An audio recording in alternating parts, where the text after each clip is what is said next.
They thought that they could get away with it. I am awestruck at this point. Mindseye has to be one of the worst, one of the most hilariously bad video game releases that I have ever seen. We're talking about a game that was entirely sold off of the prestige of their former employer. I can't say I was like this close to actually getting Mindseye and trying it out, because from the trailers and like the stuff that I seen for it, it did look really cool. Now, I will say I've seen a ton of articles about how bad this game is. You talk about dodging a bullet. Holy shit. 450 developers. They promised the world only to deliver absolute garbage for $60. $30 extra if you guys want to get your hands on the deluxe pass. Might not want to miss out on that. Oh, Mindseye is just bad. Conceptually, there are actually some really cool things here, but everything put in motion makes this game feel like it's an early access version or an alpha version of a game, but that is not how this game is being sold as, even though they essentially have an early access roadmap. You can't make this up. Look, I can tell that a few people worked really hard on this game. Genuinely, I can. But those are rare moments, flashes in the pan, in a series of red flags that are leading directly to this studio. You know, you can mold a statue, chisel it, make it polished and shiny and best damn statue you've ever seen. But if it's made of shit, it's made of shit.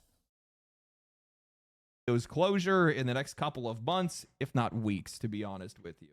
I mean, we don't normally see a game that withholds video game reviews, shows the players absolutely nothing up until about 2 weeks before the game's launch, only to have their executives quit days before the game comes out.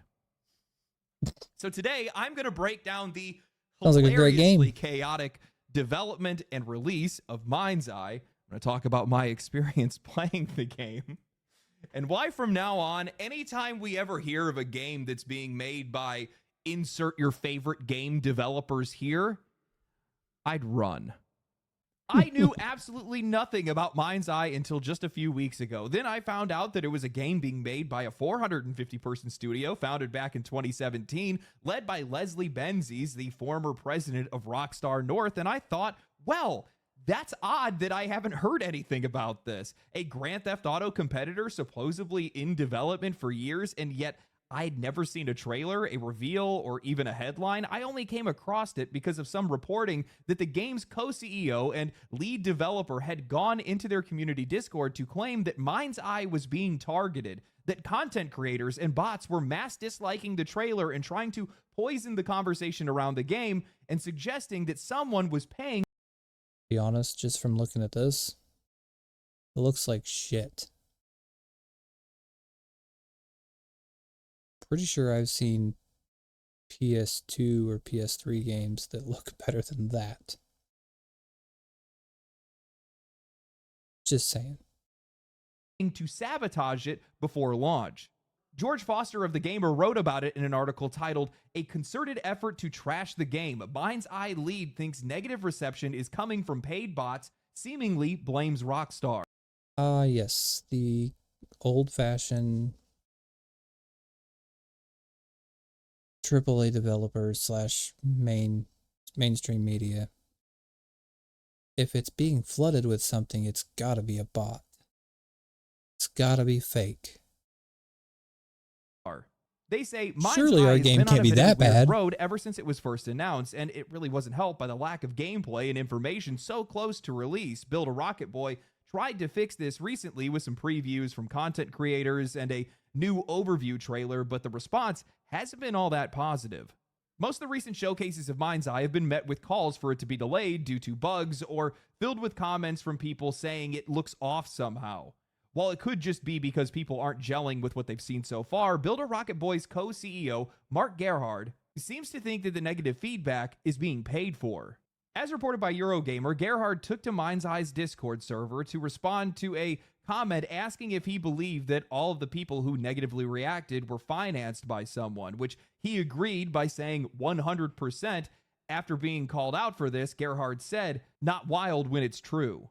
To make matters even more interesting, Gerhard later said that it doesn't take much to guess who, which seems to be aimed at Rockstar and Take-Two, considering Mindseye is clearly gunning for a similar vibe to GTA and comes from a former lead on the series. That seems to be what Gerhard is hinting at, although he didn't confirm it in the Discord. It is unlikely to say exactly who he means. I'm just going to say it how it is. They made a bad trailer for a bad game. That's it. Not a conspiracy, not sabotage.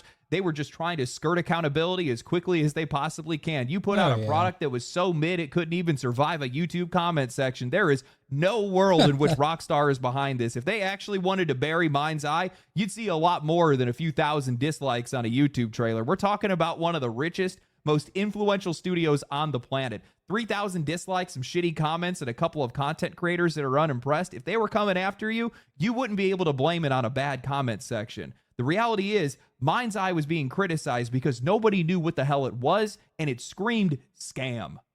That trailer was as weird as it gets. A shiny cinematic city, a weird monotone voiceover that sounded like it was AI generated, boring gameplay clips to lines like, "You have expert skills," as the character literally just stands in the middle of the road getting shot. Nothing. To be fair, there are plenty of AI voiceovers that I've heard that are really good. So the fact that they couldn't come up with a, compelling one, or one that doesn't sound AI generated, is beyond me. Thing about it inspired confidence, and somehow things only got worse from here. Just 5 days after headlines started circulating about the co-CEO accusing critics of being paid off or being paid actors, both the studio's chief legal officer and chief financial officer quit. Less than a week before launch. That is not a reshuffle, that is a lifeboat moment. That is people that are in charge of legal and financial liability saying, "No thanks, we're good," and stepping off the ship before it hits the iceberg. And looking at how that game launched, yeah, I can see why. Mindseye debuted to just over 3,000 players on Steam with a 41% rating. It's like these guys are trying to compete with Concord. Social media has been flooded with clips of bugs, glitches, and complaints. It is so bad that Dark Viper, who covers GTA, ended up laughing during his sponsored segment while trying to tell people where to buy the game. Carnage had his entire sponsorship pulled before he could even make it to the main menu of the game. What? Okay. The sponsor just paused the sponsored stream. So, first time that's happened. It honestly feels like Mindseye entire. Oh no, guys, pull the cord, pull the cord.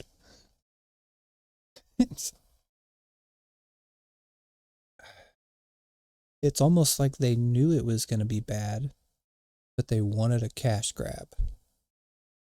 We've never seen that happen before. Or maybe we did.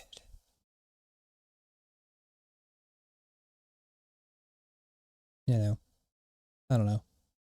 Maybe.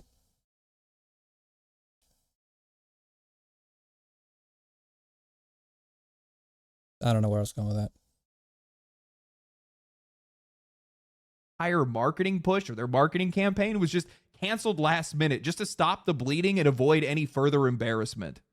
Though embarrassed isn't really the word that I would use. Exposed feels more accurate because I took the time to sit down and play Mindseye, and at first I actually didn't understand what all the complaints are about. Sure, the gameplay was simple, but I wasn't hitting any major bugs. The performance seemed relatively fine. It was pretty stable for the most part, and the voice acting was honestly solid, like genuinely great work for such terrible writing. But for the first hour, I just kind of thought to myself, okay, maybe people are overreacting. Then it struck me. The first 2 hours of this game are basically cutscenes. You are either watching characters talk or you are driving from one place to another. Sometimes you're just following another car, and it feels intentional, like they purposely front-loaded the entire experience to delay you from hitting the broken parts. That earlier section in the game is the most polished part of the entire game. The voice work is good, the driving feels smooth, the cutscenes look... Let's just make the first, hour, 2 hours really fucking polished, and we'll make this turd look as shiny as possible. But don't worry about fixing anything after that, because they're probably not going to get much farther than that, so why try? But we're still going to sell it. look relatively clean, but the actual gameplay, completely non-existent. It wasn't until almost hour 2 that I was like, bro, wait a minute. When am I actually going to play this game? Instead, you get these drawn out car chases, missions where you have to place bots on a map and then just watch them do their thing. All of this endless busy work that barely even qualifies as interaction. It just reminds me of like the slop kind of mobile games that you see a lot. It looks flashy and it looks cool and all these cutscenes are amazing and really tries to draw you in, and then the game starts. What is it? It's a point and click fiesta. That's it. You're just sitting there tapping little buttons on a screen. That's it. You watch something for a minute, let the game play itself, and you push a button once every while.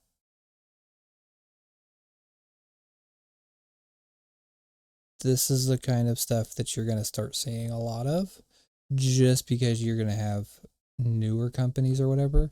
Now, while we do have really great games coming from, other small teams, Balatro, a lot of your indie titles that are really good, and then there's just a lot of them to name, and then, obviously Expedition 33. But you're also going to see a lot of this crap right here. Oh yeah. A lot. Because they're going to look at all these other indie and AA studios that have all this success. They're like, oh, I want a cut of that. Let me just produce something that's quick and easy with zero effort, and we just won't mention all the issues with it. Because, why tell people that there's issues with it? That might make it to where we don't make money. Action. The longer you play, the more it starts to unravel. The cracks stop being cracks and start being the entire foundation. You hit this one chase sequence in the game, maybe an hour or an hour and a half in, and you pull out the submachine gun that you just recently used, and for whatever reason now, it has infinite ammo. The bullet effects that are coming out of it are just looping the same low-res streaking animation that looks like it was ripped out of a decade-old tech demo. The AI in this game is just god-awful. Enemies will just stand still and fire at nothing or just ignore you entirely. Civilians will do nothing at all, or sometimes they'll just trigger the exact same animation and I'll just start sprinting directly at you like a horror movie. I honestly couldn't bring myself to play any more of it, but everything that I have seen past then only gets worse. Scripted events where enemies will just die even if you don't even shoot at them, hallways filled with hundreds of pre-rendered enemies, and more. This game isn't just bad, it's unfinished. The more that I played, the more it reminded me of the day before more than GTA or anything. Oh, God. Yeah. As I said, we're probably going to see a lot more of these because there's going to be a lot of people that want a cut of the money because they know there's a lot of money to be made in the games industry. So, for every Expedition 33, Balatro, Baldur's Gate, other titles like that, you're going to see a couple of these sneak through. And it's just an unfortunate occurrence. But as long as the internet will be here to call them on their bullshit and get it shut down as quickly as possible, hopefully we can see that minimized. Now, I don't hold my breath at that, because there's plenty of bad games in gaming history that have developed their own little niche, I should say. Some people just really love playing terrible games. They find enjoyment in it. And I'm pretty sure most of us know the one example, the one really popular example. Superman 64. I played it as a kid. I know how terrible it is.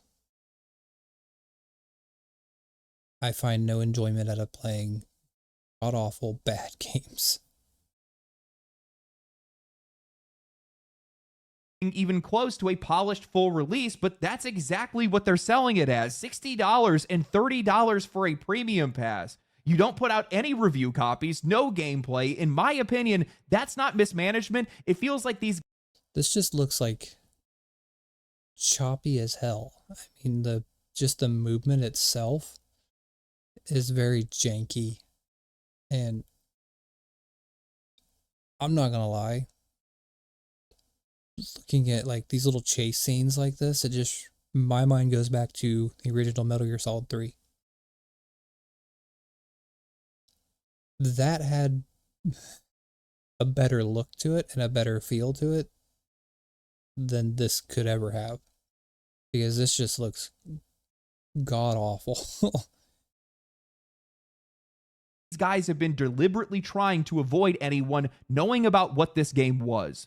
I mean, 4 days before this game launched, when players still hadn't known anything about how this game played, they uploaded a video on their YouTube channel titled Quality Assurance with Leslie Benzies. I'm not kidding you guys.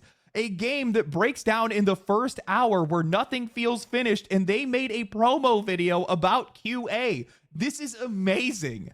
And that's what makes this entire thing so hard to look away from. This isn't some tiny indie team that's trying to punch above their own weight. This is a 450-person studio and a game that has been in development for nearly 7 years, founded by one of the most influential figures in modern game design. So where did all that time and money go? How do you end up with this as a product that feels so early, so stitched together with that size of a team? Either this game went through hell behind the scenes, or it was designed as a scam from day one. And when 2 C-level executives walk out days before launch, something's been wrong for a long time. I look at this game and I just don't understand why they didn't sell it as an early access title. The concept isn't bad. It's genuinely not. There are some genuinely interesting things here. I like the drone companion in the futuristic setting. The bones aren't the problem. You can see there's some ambition underneath this, but the second that you start playing it, it becomes obvious that this game wasn't ready. And even more frustrating is that they practically admitted this themselves. In the official trailer that they put out, they outlined what was basically an early access roadmap. Open world exploration, dynamic events, new features that were going to be coming on down the line. So why not just call it what it was? It feels like you got a team that set out to make a GTA competitor, but you couldn't actually meet the scale or quality. So instead, you just front-loaded a demo, dressed it up as a full release, and then just hope people wouldn't notice until it was too late. At this point, it honestly feels like the only reason that Mindseye launched was because the studio needed players to act as free QA and added funding. They didn't release it because it was finished. They released it because they had no other option. But instead of just being upfront about that, they packaged it like it was a full release, leaned on that Rockstar connection by spreading a rumor that they were the ones trying to take them down, and then hoped that the polish in the first 2 hours would be enough to carry it past the refund window. It's deceptive, sure, but more than anything, it's insulting. This has to stop. We can't keep doing this. Every single time a game comes out like this, it damages the entire ecosystem. Every single time that we see a game that is marketed as a fully finished and polished product, and then it comes out into the market only for us to find out that it is a barely functioning prototype, that damages player trust. It destroys it in most cases, and it has over the years, because AAA publishers have basically done the same thing in some cases. People don't trust any of these trailers anymore. They don't even want to buy games on day one anymore. They're waiting. They're waiting for reviews. They're waiting for refunds. They're waiting for patches. They don't want to get burned. From my perspective, Mindseye isn't just a failure. It's just another log on the fire that's burning this in. To be fair, it's also a newer IP by some unknown team. So nobody's going to trust it. Nobody's going to give a shit if it fails. Because it's like when the stranger walking down the street trips over a rock. Are you going to get super emotional about them falling and, smacking their face on the pavement? You might help them up. Be like, hey, you okay? All right, bye. But you're not going to get in your emotions about it. You're not going to care. Like, you don't sit there and think, oh, well, when he gets home, what's he going to do? No. Like these developers, like, at the end of the day, oh, it's a shitty game. Okay, bye. You don't care. You have no reason to care. They're just nobody. Doesn't matter who they got backing it.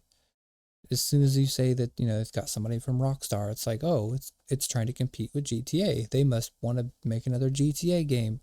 No, it's just some stupid story-driven kind of third-person shooter generic nonsense. Like, okay, I've seen this a million times.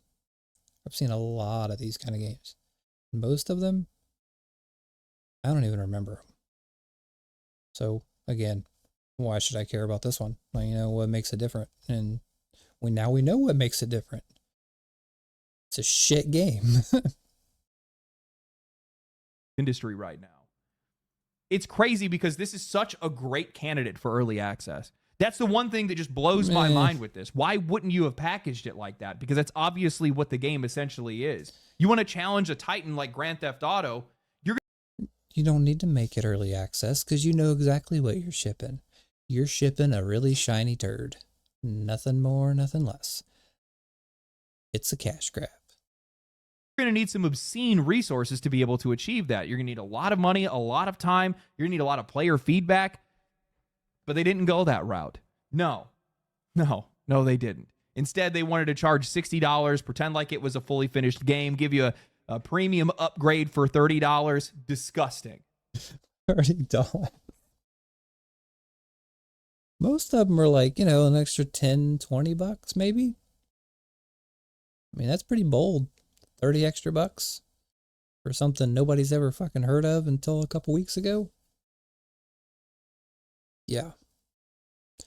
Not too fucking smart. We have had so many discussions on this channel talking about indie games, and one of the things that I realized with this is one of the reasons why we give indie games more favorability is because of the fact that those games are largely marketed for what they are, and players know what they're getting into. It's not just the David versus Goliath narrative. We know what those games are. They're not being marketed as anything else. They're not trying to sell players broken promises. They're not trying to hype themselves up more than they need. Also, most of your indie games have very small teams of people. Usually less than 100. Like, I'd say, like, on average, most indie teams are, like, anywhere between, I'd say, like, maybe 20 to 80, maybe 100 people. And so when you have a game like this come out, that's made by a team of 400 and some, it paints a pretty clear picture that you can't just jump into something like this with such a huge team. Like, come on. That's like learning how to swim on the fucking deep end. You don't start that big. You start small, you work your way up. That's how every business, every industry, that's how anything that has ever gotten somewhere gets its start. Because you have to find a starting point and work your way up to that. You can't just expect to just automatically be, you know, be right up there with all the big boys. It don't work like that. No other industry works like that. And it's why you're going to continue to see failures like this, because people get in their fucking heads that they're so great. Need to. No, because they can't afford to. So they just sell it for what it is. And that's what they need to start doing with some of these games. I mean, look, Outer Worlds is going to be $80. Effectively a double A game being $80. We'll see how well that one's going to go. Now, speaking of things, I played the first Outer Worlds, and while it's an okay game, you can argue with that all you want, I don't care. But Outer Worlds was not that amazing of a kind of title, especially given who made it. It felt very bland. And so I don't have a lot of hope for the second one. They might be able to add a few more, you know, quality of life things, a few extra features here or there, and they might be able to make it a little bigger, but I don't see it being worth $80. It's not a lot of games I'd be willing to pay $80 for. Especially your typical, you know, 9 to 5 average American. Like, it's just not going to happen. They're only making them $80 because they have to spend so much fucking money to make these damn games because their company is too fucking big. things being what they are, This game was being sold and likely funded behind the idea that its CEO is Rockstar North's former president. And we've seen that trend. We've been seeing that trend a lot recently. How many times have you guys seen a game that's been popping up that says, oh, hey, this is made by former X and Y developers or whatever it might be. And they're selling hope that they can do better than the games that they came from. They're selling the idea that they are the ones that made those games what they are. Yeah. Fact of the matter is, they aren't. I keep seeing these games that are being marketed around former X or Y game developers, and they just keep flopping. Most recently, we saw it with Concord, built by a studio that was made up of former Destiny developers. Immortals of Avium came from former Call of Duty and Dead Space developers. 2K Games Project Ethos, which is coming along. Nobody's actually interested in it. It's a Fortnite clone. That game is also being led and worked on by former Call of Duty developers, and none of these games have landed. Nobody. I want to point out that a lot of these titles that he's mentioning have one very key thing in common. That all they're doing is coming from a different studio or, company or whatever. They're forming these new companies. They're doing this, making moves. But then the actual game comes out and all it is some really shitty knockoff of the game they just came from.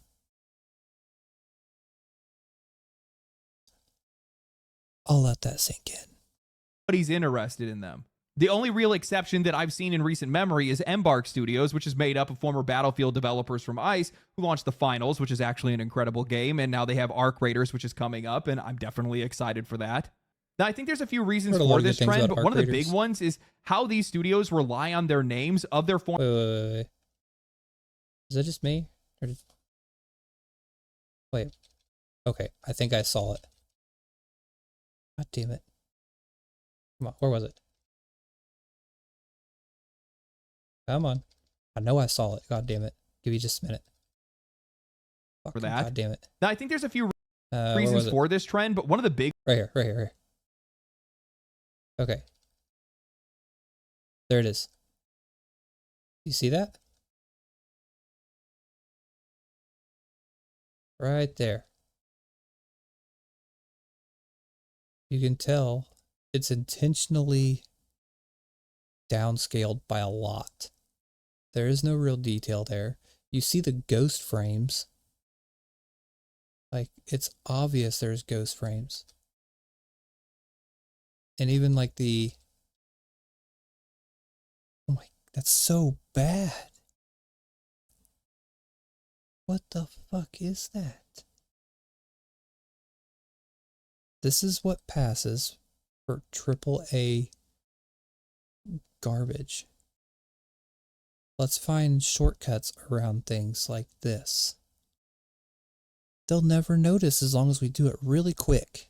How these studios rely on their names of their former games to be able to sell themselves. They use that association to get funding, for sure, but they also use it to build up hype. They lead with that legacy, which then creates this level of expectation that these studios can't actually meet. And 9 times out of 10, these developers are coming from games that have already lost goodwill. That makes things even worse because that player base is looking for somewhere else to go. So what ends up happening is that players who feel let down by these other franchises that these guys are coming from, they see these spin-off studios and they start getting their hopes up. And these studios know that they're getting their hopes up. That's the reason why they use their names and their legacy. It makes the players think, okay, maybe these are the people who left and they're the ones that actually understood what made the game great.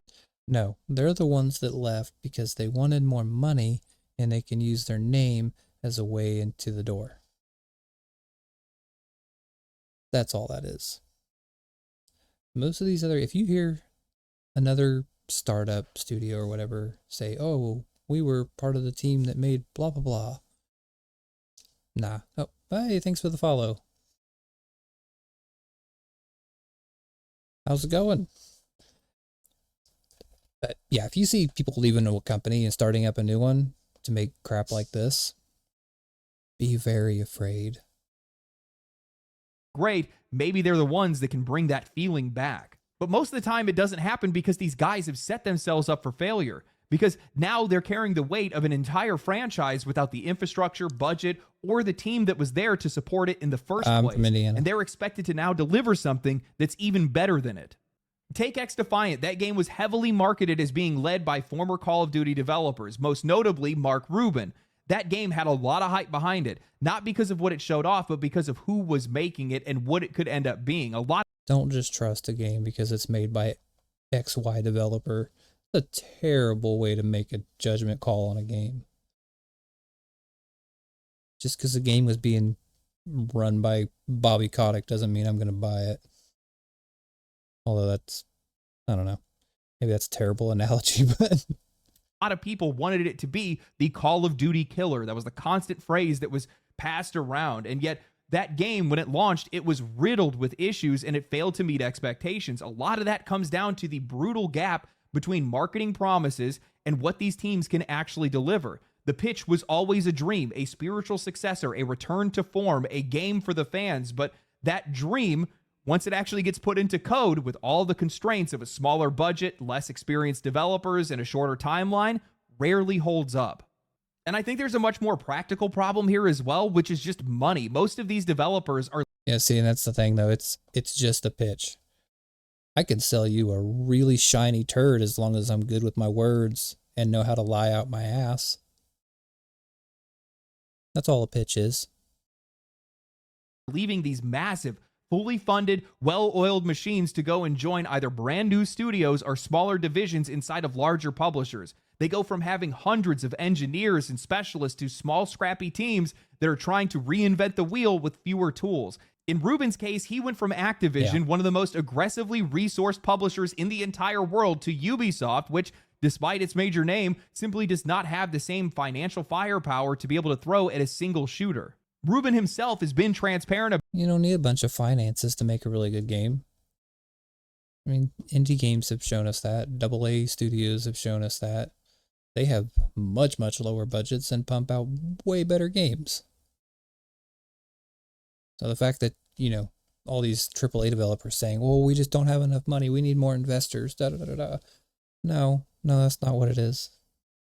About this, he admitted that X-Defiant's biggest hurdles and the reason why the game failed wasn't because of their vision or ambition, it was their manpower, technical limitations, and lack of marketing muscle. All things that would have never been a problem if he was at Activision. When I look at Mindseye or any of these other games, the pattern becomes pretty clear because none of these guys were ever built to be one-man shows. That guy from Rockstar, Leslie Benzies, he isn't some solo genius that could just will a Grand Theft Auto competitor into existence. He came from one of the most well-funded, well-connected studios in the entire industry, a company that makes one of the most profitable games in the history of the hobby with virtually unlimited resources and the backing of Take-Two Interactive. Because of Strip all that away, and it turns out Prestige doesn't build games, teams do.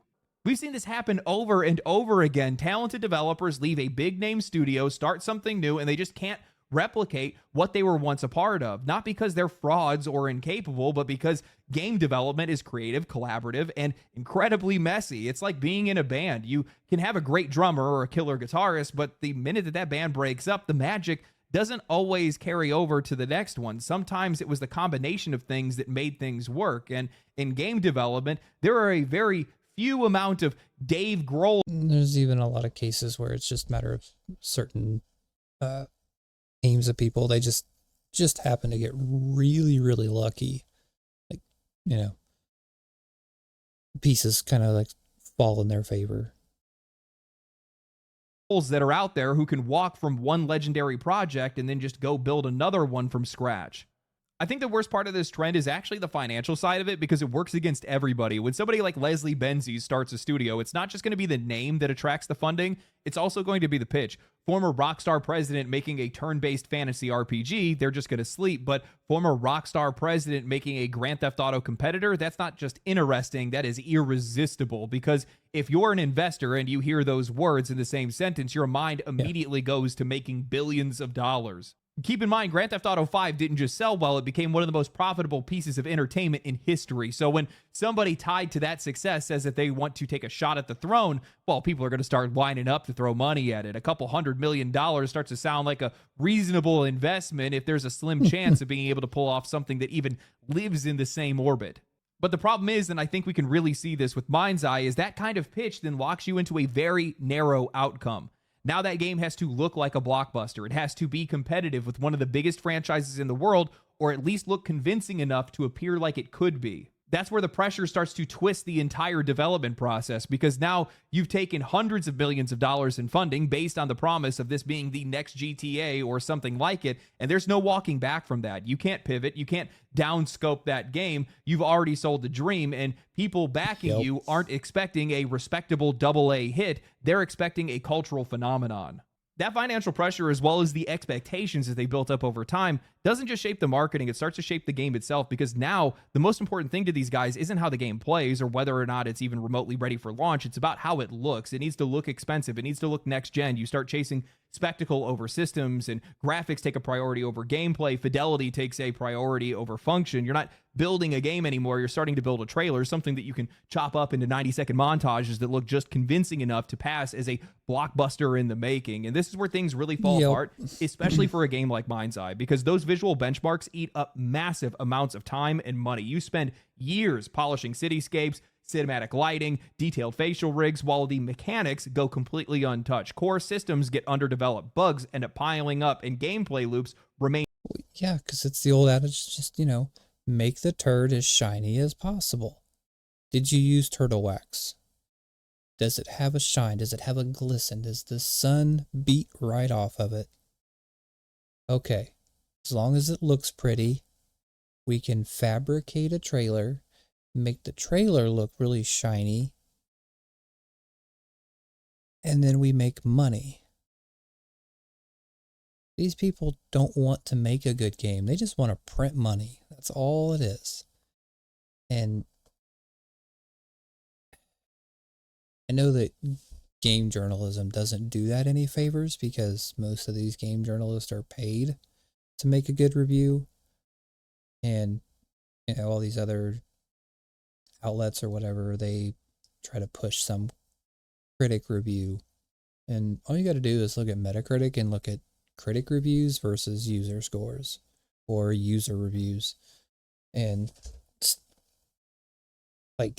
just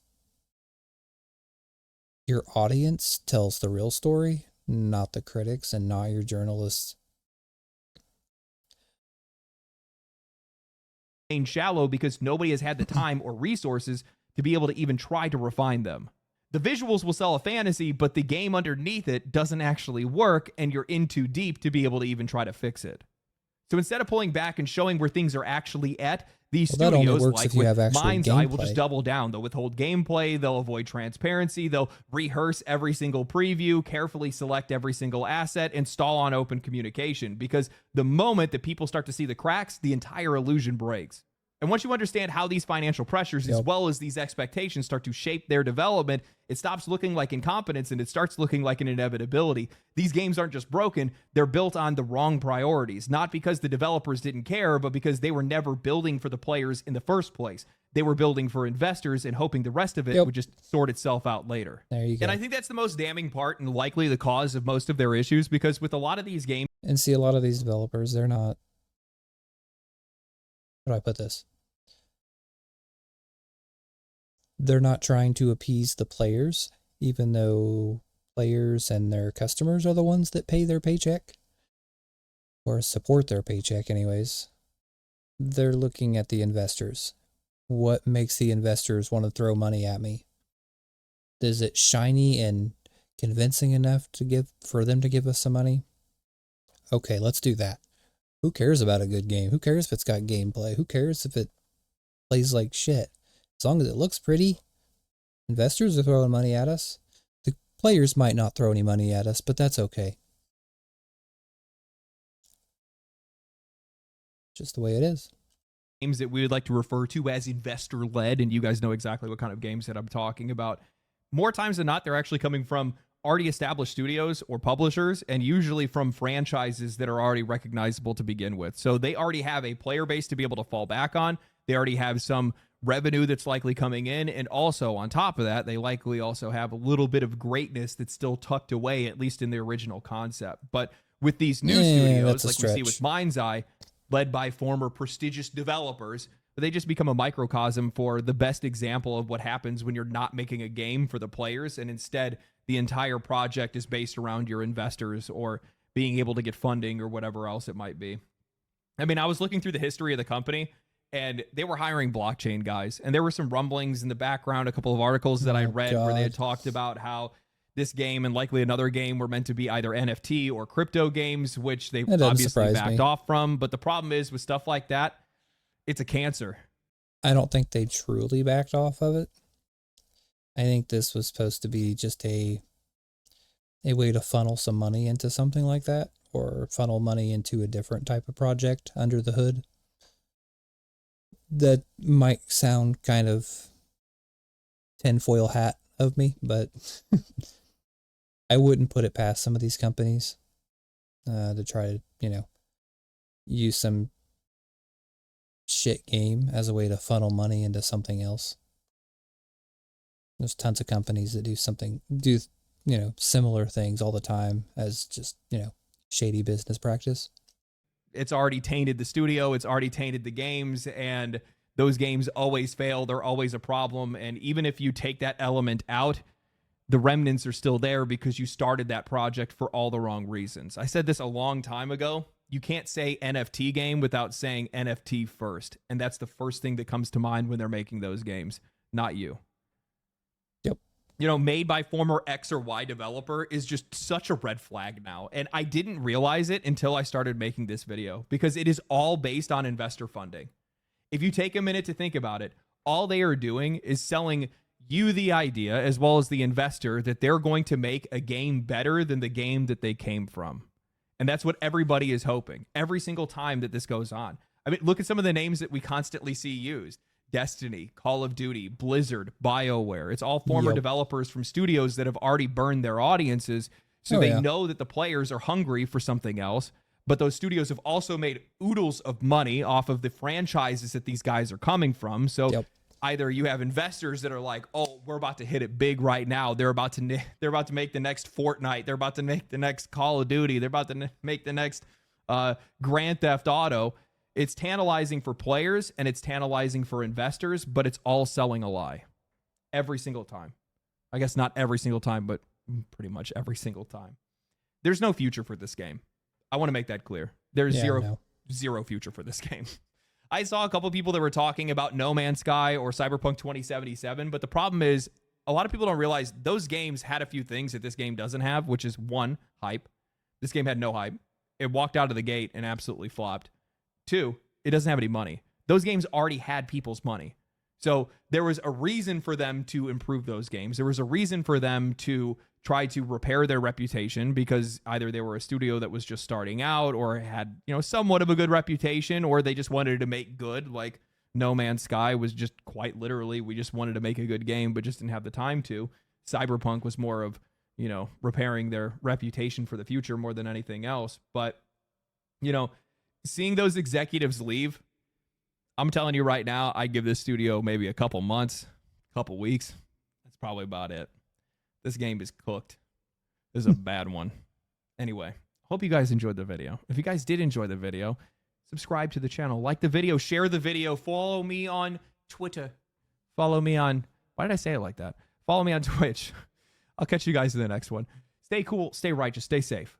Catch you in the next. Peace. Family, family, family, family. All right. Ah.